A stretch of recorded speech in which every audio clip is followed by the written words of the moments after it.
Hello दोस्तों, स्वागत है आपका हमारे यूट्यूब चैनल झारखंड कंपटीशन।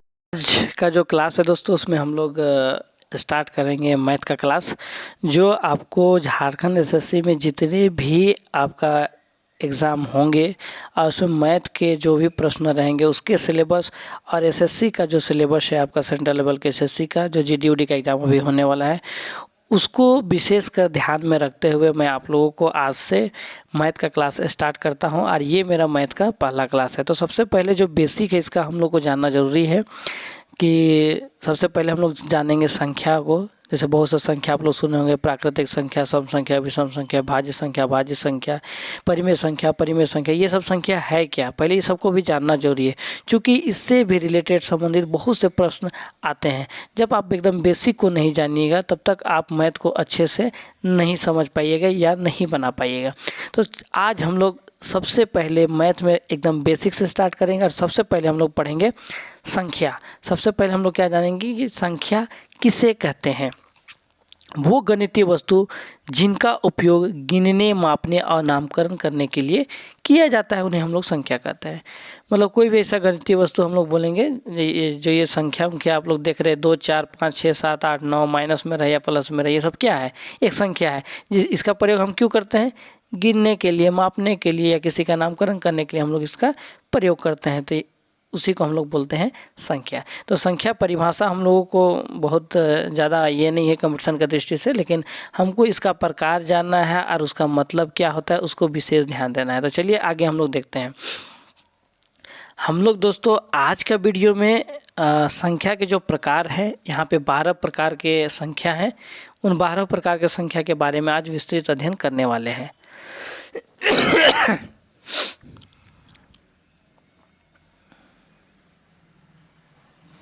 ठीक है, तो चलिए देखते हैं। देखिए पहला में है, अगर हम लोग बात करें प्राकृतिक संख्या। हालांकि ये जो 12 आप देख रहे हैं 12 संख्या के प्रकार, 12 संख्या के बारे में हम लोग विस्तृत रूप से भी आगे हम लोग चर्चा करेंगे। लेकिन मैं, अगर आप लोग चाहते हैं कि एक बार में भी देख के अगर संख्या के सारे प्रकारों के बारे में समझ आए तो आप एक बार में भी देख के समझ सकते हैं। चलिए यहाँ देखते हैं। जैसे प्राकृतिक संख्या, 1 से लेके जो भी गिनती स्टार्ट होता है, 1, 2, 3, 4, 5 ऐसे गिनती 1 से जो स्टार्टिंग होगा उसको हम लोग सारा को बोलते हैं प्राकृतिक संख्या, नेचुरल नंबर। सम संख्या किसको बोलते हैं, सम संख्या वैसी संख्या जिसको जो संख्या 2 से पूरी भाग चल जाए उसको सम संख्या कहते हैं। जैसे 2, 4, 6, 8, 10। अब 2 से भाग देके देखिए, इनमें से कोई भी संख्या को 2 से पूरी भाग चल जाएगा। उसी तरह अगर हम लोग विषम संख्या का बात करें तो वैसी संख्या जिसको हम लोग 2 से भाग नहीं दे सकते हैं, जो 2 से पूरी भाग ना जाए उसको हम लोग विषम संख्या कहते हैं। जैसे 1, 3, 5, 7, 9। क्या इन संख्याओं को हम लोग 2 से पूरी भाग दे सकते हैं, नहीं। इसीलिए ऐसे संख्या को हम लोग क्या बोलते हैं, विषम संख्या। फिर पूर्णांक संख्या। पूर्णांक संख्या वैसी संख्या को कहते हैं जिसमें नेचुरल नंबर, मतलब 1 से लेके जो आगे का नंबर है वो, उसके साथ 0 और 0 से पहले जो भी -1, -2, -3 या -4 जो भी हो, माइनस का भी संख्या और 0 और 1, 2, 3, 1 से लेके उधर आगे जो नेचुरल नंबर है वो संख्या भी अगर सम्मिलित हो जाता है तो उस पूरा सम्मिलित संख्या को हम लोग क्या बोलेंगे, पूर्णांक संख्या। ठीक है। उसी तरह आगे बात करते हैं हम लोग पूर्ण संख्या। मतलब प्राकृतिक संख्या में अगर हम लोग 0 को भी शामिल कर दे तो उसको हम लोग क्या बोलते हैं, पूर्ण संख्या। उसी तरह भाज्य संख्या। भाज्य संख्या वैसे संख्या को बोलते हैं जो अपने और एक को छोड़कर किसी अन्य संख्या से पूरी भाग जाता हो उसको हम लोग भाज्य संख्या बोलेंगे। जैसे 4, ठीक है, ये 1 से 4 और 1 के अलावा किसी अन्य संख्या से भी भाग जाता है, जैसे 2 से जाता है, इसलिए ये भाज्य संख्या। जैसे 6 का ही बात करें, 6 1 और 6 के अलावा किसी और संख्या से जाता है कि नहीं जाता है, जैसे 2 से जाता है, 3 से जाता है, इसीलिए ये भाज्य संख्या होगा। कहने का मतलब है कि वैसी संख्या जो अपने और एक को छोड़कर किसी अन्य संख्या से अगर पूरी भाग चला जाए तो उसको हम लोग बोलेंगे भाज्य संख्या। अगर हम लोग बात करें अभाज्य संख्या की, तो अभाज्य संख्या वैसी संख्या को बोलेंगे जो अपने और एक के अलावा किसी अन्य संख्या से पूरी भाग ना जाए तो उसको हम लोग बोलेंगे अभाज्य संख्या। चलिए आगे देखते हैं। 8 नंबर में है आपका कि सहभाज्य संख्या। सहभाज्य संख्या हम लोग किसको बोलेंगे? वैसे दो संख्याओं को सहभाज्य संख्या बोलेंगे जिनका मसा अगर हम लोग निकालते हैं तो 1 आएगा। जैसे 5 या 7 यहाँ दिया हुआ है दो संख्या, इसका आप मसा निकालिए, आपका 1 आएगा।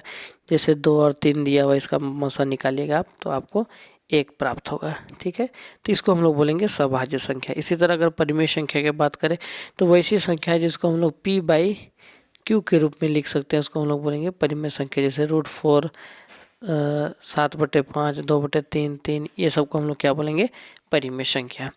अब चलिए इसका विस्तृत अध्ययन तो हम लोग को करना ही है, इस वीडियो में हम लोग विस्तृत भी देखेंगे। अभी मैं आप लोगों को कोशिश कर रहा हूँ कि एक एक लाइन में आप लोगों को सारा जो जितने भी संख्या के प्रकार है उसको सारा का समझा दूँ। चलिए अगला देखते हैं हम लोग। 10 नंबर में है आपका अपरिमेय संख्या। अपरिमेय संख्या वैसी संख्या जिसको हम लोग P/Q के रूप में नहीं लिख सकते हैं, या कह सकते हैं जिसका पूरी वर्गमूल नहीं निकलता है उसको हम लोग क्या बोलेंगे? अपरिमेय संख्या। ठीक है, अब आगे हम लोग देखते हैं। जो लास्ट बच गया हम लोग का सेकेंड लास्ट, 11 में वास्तविक संख्या और 12 में है अवास्तविक संख्या। वास्तविक संख्या वैसी संख्या को कहते हैं, मतलब जितने भी परिमेय और अपरिमेय ये जो दोनों संख्या हैं, ये दोनों को अगर हम लोग बात करें, जो भी परिमेय या अपरिमेय संख्या हो दोनों को हम लोग वास्तविक संख्या बोलेंगे। लेकिन अवास्तविक संख्या उसको बोलेंगे जिसमें जैसे माइनस, जिसका वर्ग माइनस में हो, ऋणात्मक हो, उसको हम लोग क्या बोलेंगे? अवास्तविक संख्या। तो आशा करता हूँ कि मैं आप लोगों को वन लाइन में अगर बात करें तो आप लोग समझ गए होंगे संख्या के ये 12 प्रकार का। तो चलिए थोड़ा सा हम लोग इस पर विस्तृत अध्ययन करने का प्रयास करते हैं। तो चलिए सबसे पहले हम लोग स्टार्ट करते हैं वोल नंबर। वोल नंबर बोले तो पूर्ण संख्या। ठीक है, यहाँ देखिए आपको होल नंबर समझ में आ जाएगा, पूर्ण संख्या। हालांकि मैं आप लोगों को समझा दिया, लेकिन फिर से मैं एक बार दिखाता हूँ। यहाँ लिखा हुआ भी है कि 0 से अनंत तक की सभी धनात्मक प्राकृतिक संख्या पूर्ण संख्याएं कहलाती है। जैसे 0, 1, 2, 3 कहने का मतलब आप समझ गए कि जिसमें 0 भी शामिल है, उससे लेकर अंत तक, 0 से लेकर स्टार्ट होगा अनंत तक, वो सारी चीज को हम सारे संख्याओं को हम लोग क्या बोलते हैं? पूर्ण संख्या। पूर्ण संख्या किससे शुरू होता है बोलेंगे तो 0 से शुरू होता है और कहाँ तक जाती है? अनंत तक जाती है।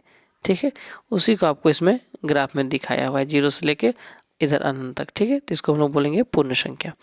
चलिए इसी तरह अगर आगे हम लोग बात करते हैं, अगला हम लोग को पूर्णांक संख्या जिसको इंटीजर नंबर बोलते हैं। ठीक है, अब देखिए इसमें क्या है कि धनात्मक, ऋणात्मक और शून्य से मिलकर बनी हुई संख्याएं पूर्णांक संख्या कहलाती है।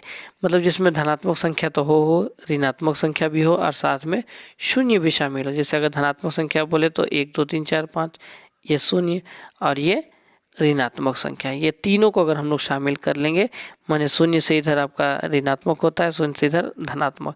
कहने का मतलब जो पूर्ण प्राकृतिक संख्या या पूर्ण संख्या 0 से लेकर इधर है, उसमें माइनस या ऋणात्मक संख्याओं को भी अगर हम लोग ऐड कर देते हैं तो उसको हम लोग बोलेंगे पूर्णांक संख्याएं। ठीक है, बहुत ही आसान है। चलिए अगला है हम लोग का प्राकृतिक संख्या है। ठीक है, हालांकि सारा नंबर का हम लोग एक एक बार शॉर्ट में देख चुके हैं, लेकिन फिर मैं थोड़ा सा आप लोग को, अगर आप नोट डाउन करना चाहेंगे तो ये वीडियो के तहत देख के आप वीडियो नोट डाउन भी कर सकते हैं डिटेल में, अगर आपको कभी भूल चूक हो जाए तो, ताकि आपका कॉन्सेप्ट सारा क्लियर रहे। चलिए क्या दिया है कि गिनती में उपयोग की जाने वाली सभी संख्याएं प्राकृतिक संख्याएं कहलाती है। एग्जाम्पल के लिए 1, 2, 3, 4, 5, मतलब इधर शून्य और उससे पहले का अंक जो माइनस में होता है उसको हम लोग शामिल नहीं करेंगे। मतलब 1 करने का मतलब है कि प्राकृतिक संख्या 1 से स्टार्ट होता है और वो अनंत तक जाता है। ठीक है, इसको प्राकृतिक संख्याओं को n से हम लोग डिनोट करते हैं, इसलिए क्योंकि इसको प्राकृतिक संख्या को इंग्लिश में क्या बोला जाता है? Natural number.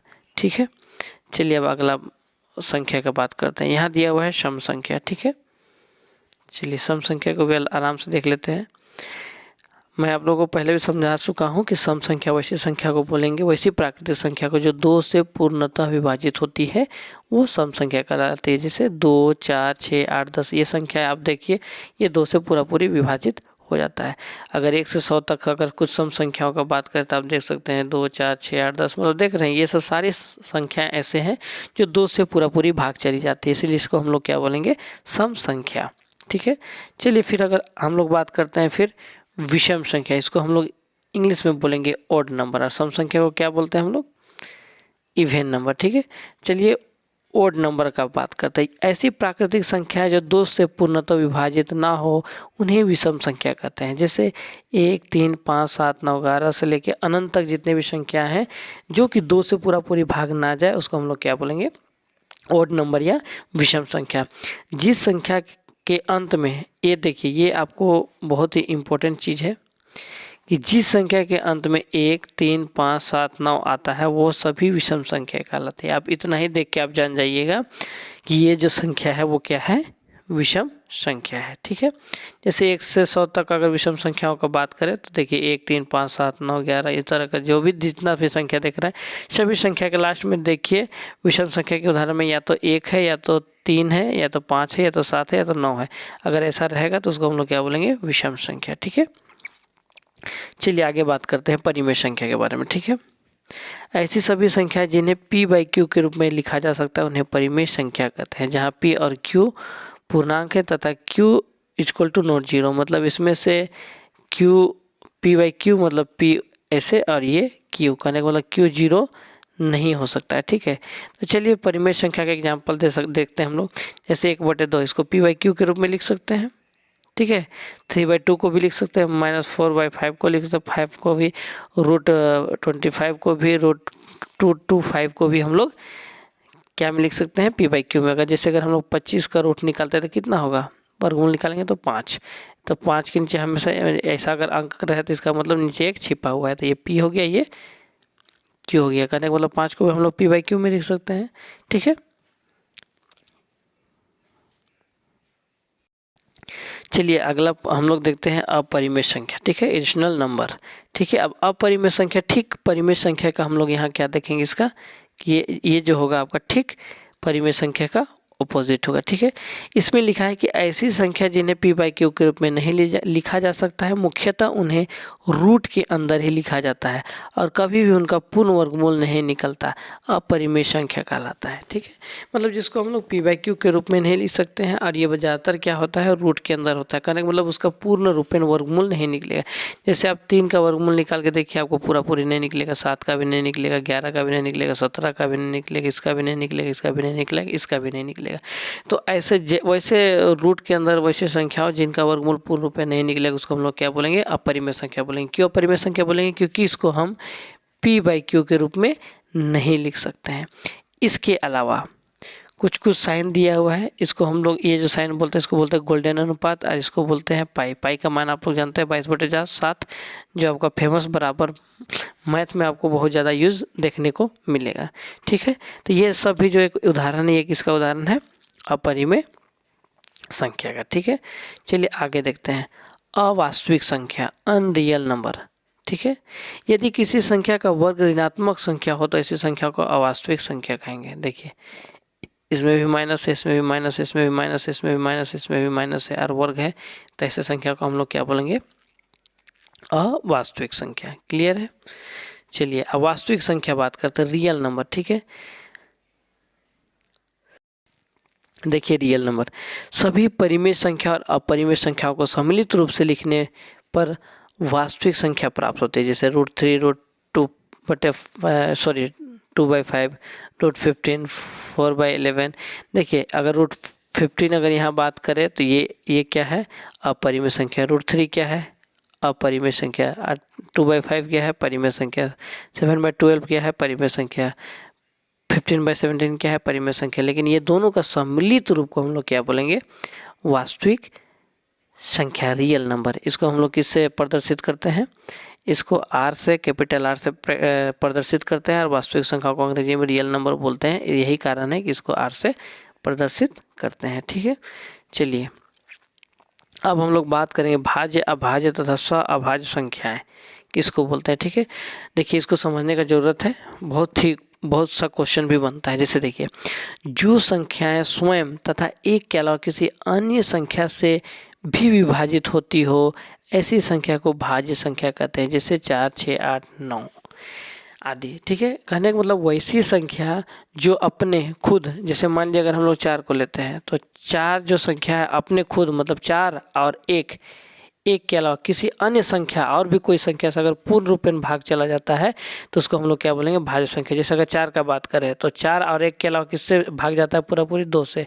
अगर मान लीजिए हम लोग यहाँ 9 का ही बात करते हैं तो 9 और 1 के अलावा ये किससे किससे पूरा पूरी भाग जाता है, 3 से भी जाता है, इसलिए ये क्या हो गया, भाज्य संख्या। ठीक इसके विपरीत अगर हम लोग अभाज्य संख्या बात करें, जिन संख्याओं के केवल और केवल 2 गुणनखंड होते हैं ऐसी संख्या को अभाज्य संख्या कहा जाता है। कहने का मतलब प्राइम नंबर।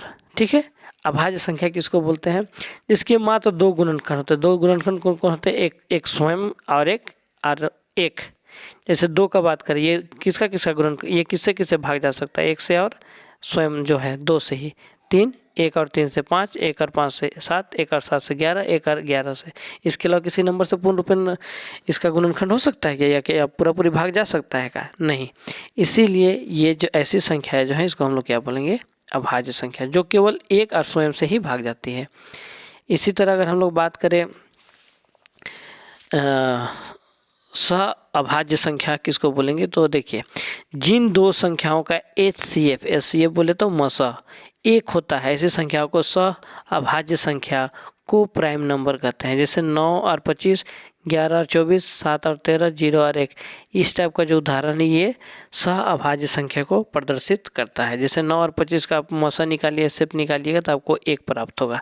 तो ऐसी संख्या को हम लोग क्या बोलेंगे, सह अभाज्य संख्या। तो आशा करता हूँ दोस्तों कि आप लोगों को सारा ये संख्या और संख्या के जो प्रकार है उसका डिटेल में समझ में आ गया होगा। अगर आपको नोट्स करने का ज़रूरत होता है तो आप नोट्स भी कर सकते हैं। और इसके अलावा मैं बता दूं कि आप लोग का जो मैथ में जो नेक्स्ट क्लास होने वाला है दोस्तों, इसी से रिलेटेड थोड़ा रहेगा। नेक्स्ट जो मेरा क्लास आपका आएगा उसमें हम लोग सीखेंगे कि लगातार कुछ प्राकृतिक संख्याओं का योग कैसे करेंगे, सम संख्याओं का योग कैसे करेंगे, लगातार सम संख्याओं का स्क्वायर का योग कैसे होगा। ट्रिक से हम लोग या जो भी उसका फॉर्मूला है वो लागू करके हम लोग ईजिली कैसे निकाल सकते हैं योग को, बड़ी बड़ी संख्याओं या बहुत ज़्यादा संख्याओं को ऐड करके कैसे उसका योग आसानी से हम लोग निकाल सकते हैं, वो सब का अध्ययन हम लोग अगले क्लास में करेंगे। ठीक है दोस्तों, तो अगर आपको हमारा वीडियो पसंद आया हो तो लाइक एंड सब्सक्राइब करना ना भूलें। आज का क्लास यहीं समाप्त करते हैं, धन्यवाद।